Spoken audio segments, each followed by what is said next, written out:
Hidup ini aneh, kadang terasa seperti panggung besar, dengan lampu sorot menyala tepat ke arahmu. Kamu berdiri di tengah, tanpa naskah, tanpa persiapan. Dan orang-orang menatap seakan menunggu kamu salah langkah. Sekali saja kamu terpeleset, mereka tertawa. Sekali saja lidahmu keluh, mereka berbisik. Sekali saja kamu gagal, dunia seperti bersekolah untuk mengingatkanmu terus-menerus akan aib kecil itu. Dan kamu tahu apa yang lebih menyakitkan dari tawa mereka? Bukan ejekan orang luar, tapi gema di dalam kepalamu sendiri. Suara yang berbisik, kamu payah, kamu bodoh, kamu gagal. Tawa mereka hanya sekali, tapi gema di kepalamu bisa 1000 kali lipat lebih keras. Kita terlalu sering membiarkan diri kita dipenjara oleh rasa malu, oleh rasa takut ditertawakan, seolah-olah harga diri kita bisa runtuh hanya karena satu kesalahan kecil. Padahal, kesalahan itu adalah bagian dari kita, dan tawa itu tidak pernah benar-benar punya kuasa kecuali kita yang memberikannya. Di titik inilah kita harus belajar sebuah seni yang jarang dibicarakan. Seni menertawakan diri sendiri, bukan untuk merendahkan diri, bukan untuk menyerah pada keadaan, tapi untuk merebut kembali kendali dari tangan dunia, sebelum mereka sempat merampasnya dari kita. Pernahkah kamu merasa dunia begitu cepat menertawakanmu? Satu langkah salah, satu ucapan keliru, dan seolah semua mata langsung mengarah padamu. Kamu menunduk, wajah memanas, dan di dalam dada ada suara yang terus berteriak, "Kenapa aku bisa sebodoh itu?" Rasa malu ini kecil, tapi tajam. Seseorang salah menyebut nama di depan umum, dan semua orang tertawa. Hanya beberapa detik, tapi bagi si korban, memori itu bisa bertahan bertahun-tahun. Setiap kali mengingatnya, jantung berdebar, keringat dingin keluar, seolah ia kembali ke momen itu. Ada juga kisah klasik, seorang murid jatuh saat berjalan ke panggung. Orang-orang menertawakan dengan keras, lalu melupakannya setelah 1 jam. Tapi murid itu, ia pulang dengan kepala tertunduk, bersembunyi dari dunia. Dan bertahun-tahun kemudian, masih menceritakan kisah itu dengan detail.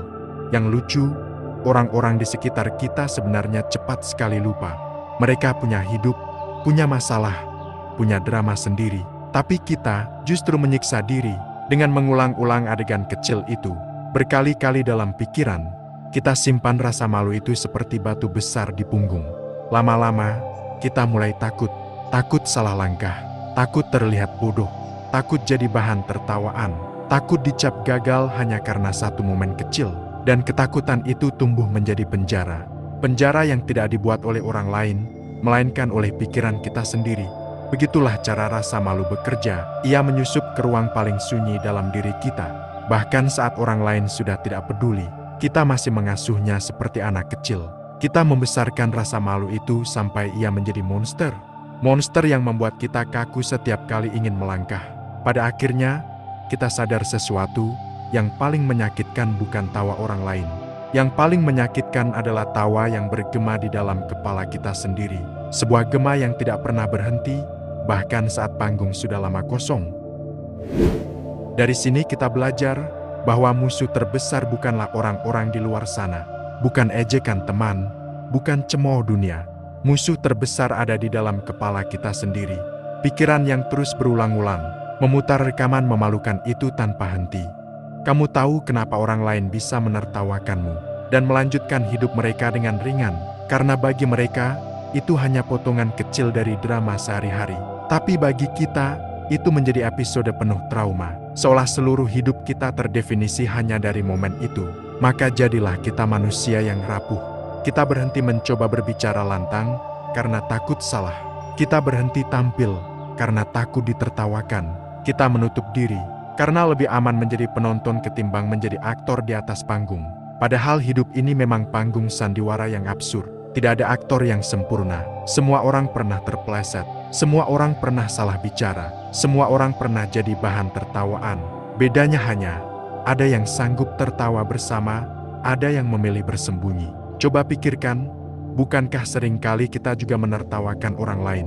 Teman yang konyol, guru yang lidahnya keseleo, bahkan artis yang salah kostum. Kita tertawa sebentar, lalu lupa. Artinya, ketika kita yang jadi pusat tawa, sesungguhnya orang lain juga akan segera melupakannya. Masalahnya bukan di luar, masalahnya ada di dalam. Karena kita terlalu sibuk menjaga citra sempurna, terlalu takut terlihat cacat. Kita lupa bahwa kesalahan kecil adalah bagian alami dari hidup. Tidak ada manusia yang bebas dari kekonyolan. Di titik inilah seni itu muncul, seni menertawakan diri sendiri. Sebuah seni yang membebaskan. Karena saat kita bisa menertawakan diri lebih dulu, kita merebut senjata yang biasanya dipakai dunia untuk melukai kita. Tidak ada yang bisa menjatuhkan orang yang sudah berdamai dengan kebodohannya sendiri. Bayangkan suatu hari kamu jatuh di depan banyak orang. Kalau kamu berdiri dengan wajah merah padam, mencoba lari, orang-orang akan mengingat itu sebagai tragedi kecil yang memalukan. Tapi kalau kamu ikut tertawa, menepuk-nepuk lutut, dan berkata, "Wah, lantai ini ternyata lebih licin daripada janji-janji manis politisi," maka tawa orang berubah arah. Dari mengejek, menjadi kagum.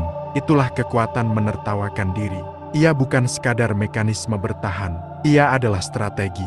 Dengan menertawakan diri, kita memegang kendali panggung. Kita mengubah cemooh menjadi sambutan. Kita menjadikan kelemahan sebagai bahan bakar untuk membangun citra baru. Menertawakan diri bukan berarti meremehkan diri. Justru sebaliknya, itu tanda kedewasaan.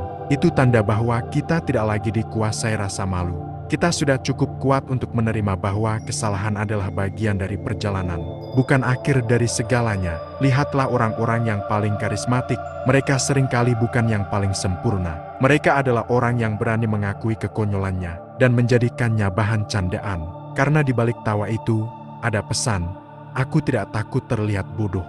Dan justru itulah yang membuat mereka tampak berwibawa. Kalau kamu bisa menertawakan dirimu sendiri, kamu menciptakan benteng yang tak bisa ditembus. Tidak ada ejekan yang bisa melukai, tidak ada hinaan yang bisa menembus. Karena sebelum dunia sempat menertawakanmu, kamu sudah lebih dulu tertawa. Pada akhirnya, dunia memang akan terus tertawa. Hari ini menertawakanmu, besok menertawakan orang lain. Tawa mereka berpindah-pindah. Tapi kalau kamu belajar seni ini, kamu tidak akan lagi menjadi korban. Kamu akan menjadi sutradara. Kamu memimpin arah panggung. Inilah rahasia sederhana yang sering kita lupakan. Tawa bukan selalu hukuman. Tawa bisa jadi kebebasan. Kebebasan dari rasa malu, kebebasan dari penjara pikiran, kebebasan dari takut gagal. Karena pada akhirnya, dunia tidak bisa menertawakan orang yang sudah lebih dulu menertawakan dirinya sendiri. Jadi, apa yang sebenarnya lebih menakutkan? Tawa orang lain yang hanya terdengar sebentar, atau bisikan di kepalamu yang tidak pernah berhenti? Kita sering hidup dengan ketakutan akan pandangan dunia. Padahal, dunia terlalu sibuk dengan dirinya sendiri untuk mengingat semua kesalahan kecilmu. Yang menahanmu bukan dunia, tapi kamu sendiri. Menertawakan diri adalah cara paling jujur untuk berkata, "Aku ini manusia, aku bisa salah, aku bisa gagal, tapi aku tidak akan runtuh hanya karena itu." Karena saat kamu berani tertawa bersama dirimu sendiri, kamu menemukan kebebasan. Dan saat kamu bebas, tidak ada satupun tawa dunia yang bisa menyakitimu lagi. Pertanyaannya sekarang, sudah siapkah kamu tertawa bersama dirimu sendiri sebelum dunia melakukannya untukmu? Kalau kamu suka konten kayak gini, jangan lupa like ya. Komen juga mau konten selanjutnya tentang apa, biar kita bisa belajar bareng. Dukung aku dengan subscribe biar nggak ketinggalan video berikutnya. Terima kasih dan sampai jumpa. Bye.